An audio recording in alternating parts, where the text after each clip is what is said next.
Today I will be telling you about how to help students in your classroom become more creative learners. This PowerPoint is based on an article by Robert Sternberg entitled Creating Creative Minds. A question that might be asked is, why do we even care about creating creative learners? What place does creativity have in the classroom? There are many benefits of fostering creativity. These include increased resilience, a willingness to take risks, and an understanding that failure is a step in the process of learning. Creative people are also more likely to seek continual improvement in their daily lives. Sternberg proposes there are 6 major things that can influence creative thinkers. They are intelligence, knowledge, intellectual style, personality, motivation, and environmental context. Let's look at each of these individually and see how they can help students become more creative.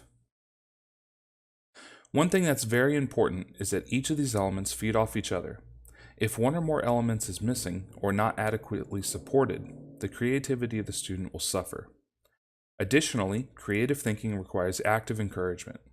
Giving a student a good grade on an assignment is not active encouragement. Verbal praise can do wonders. When we discuss a student's intelligence, we are focused on 2 major things. First, problem decoding. It is essential for a student to identify what the problem actually is, and then also to think of other ways to approach the problem. Secondly, insight is key to interpreting information and realizing what is relevant and what is not. This is where we would expect students to make the connection between different pieces of evidence. These approaches are nothing new and are likely already being used in your classroom. Next, we look at knowledge, specifically usable knowledge. We want students to learn things that are practical. If something is presented to a student that isn't practical, they are likely to forget it. Sternberg often gives the example of asking students to come up with different ways to bend a paperclip. That is not useful and will likely not be remembered. Students also must learn to maintain mental flexibility. As more and more knowledge is gained, they must not get trapped into thinking that one particular answer is the only answer because of what they have previously learned. Rather, they should view additional knowledge as extra tools in a toolbox. This is, I believe, the most difficult part of what Sternberg is suggesting. He proposes that there are 3 different types of intellectual styles, or perspectives. The first one is the legislative style. This is where most of your creative learners are. They enjoy looking at things in new ways. Next, we have the executive perspective, which prefers to look at the world in ways which have already been prescribed as correct. Finally, we have the judicial perspective, which is focused on judging how effective rules are, whether or not a particular thing is good or bad, etc. They are not there to offer new ideas, but just determine if ideas created by others are good or bad. I feel like this is the hardest part to get a student buy-in, especially if they are firmly planted in the executive or judicial categories. A big point raised by Sternberg is that not only should a student need to be able to see things from a different perspective, but they need to enjoy doing so. That is the mark of the legislative style. Asking someone to change their personality is also potentially very difficult, as you may be trying to undo years of reinforcement from other sources, whether it be at school or home. Specifically, many students will not be incredibly willing to take risks. In a system that says something is either right or wrong, it can be nerve-wracking for a student to suggest something that may be a little outside the box. Perseverance is something that can be helped with the teacher supporting failure, helping students back on their feet to try again. Students may also not be comfortable with ambiguity, especially after years of being told, here is what you need to do, and here is how you need to do it. However, when students are provided with practical questions, the ambiguity, at least in my experience, is much easier to swallow. Motivation is crucial to student success.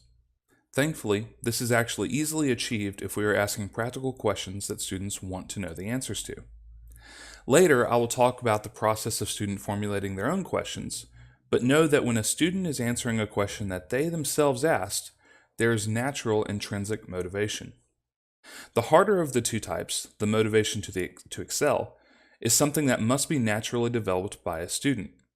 This is where a constant stream of positive feedback can really help a student develop that motivation to excel at their task.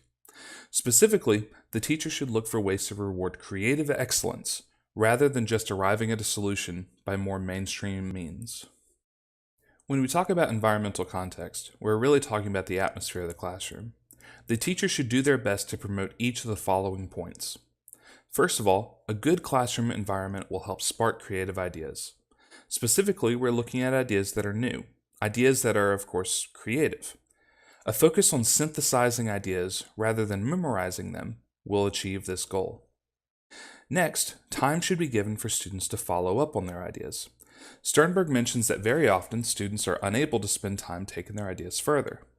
Do your best to give students a chance to further their creativity and to take their ideas to the next level. Finally, as mentioned multiple times through this PowerPoint, rewarding creative ideas is crucial to helping promote student creativity. This needs to be active. Even just saying, "Wow, that's a cool idea," will be more beneficial to a student than a 10 out of 10 in the gradebook. Instant feedback matters. In preparing this presentation, I came across another article by Robert Sternberg that looked at promoting wisdom in the classroom. While wisdom is distinctly different from creativity, many of the steps he suggests can be applied to the creative classroom. An important thing for teachers to remember is that their primary goal is not to tell students what to think, but rather how to think. Because of that, many ideologies and particular teaching doctrines must be checked at the door. We are asking students to be willing to take risks and embrace ambiguity, and we need to model that behavior.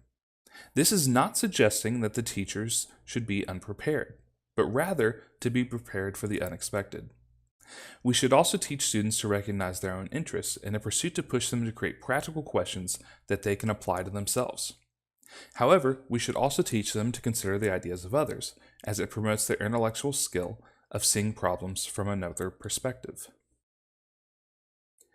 Similarly to encouraging students to recognize their own interests, we should also encourage them to be self-critical when implementing their values into their thought process. Next, we should also put an emphasis on thinking creatively, while at the same time practically. While not mentioned by Sternberg, SMART goals come to mind. These are ideas that can be creative, while at the same time staying based in reality. Did I mention encouraging students who display creativity? There's a reason I've mentioned it 3 times already. It's crucial to continued creativity. Finally, we need to serve as a role model of what it is like to think creatively. We should be able to do anything we ask our students to do and be the prime example of how to do it. In your classroom, there are several things that are very important to promoting creativity. The first is to, whenever possible, have students define the problem that needs to be solved. This will increase the students' intrinsic motivation, and they will be more willing to work to find a solution. Next, be ready to encourage and support failure. The important thing here is to remember that failure is okay if it is a part of the learning process. After a failure, reinforce the idea that something has been learned for the next attempt. This will, over time, encourage more bold risk-taking, which promotes creative thought. There also needs to be buy-in from the teacher. Sternberg is very clear about this.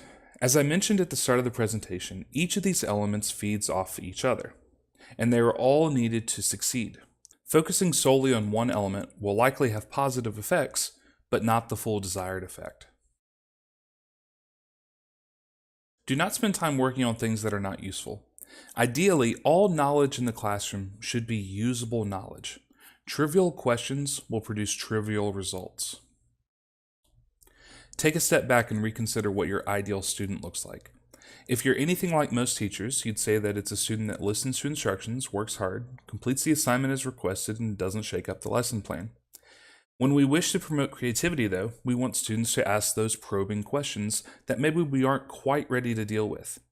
A student who displays intuition, using prior knowledge, and gets something wrong, might be better than a student who gets a perfect score on an assignment, but can't turn it into anything else. I promise this is the last time I'm going to mention it, but reward creativity. You have to. If there was a list of must-dos to promoting a creative classroom, this would be numbers 1, 2, and 3. Next, be realistic.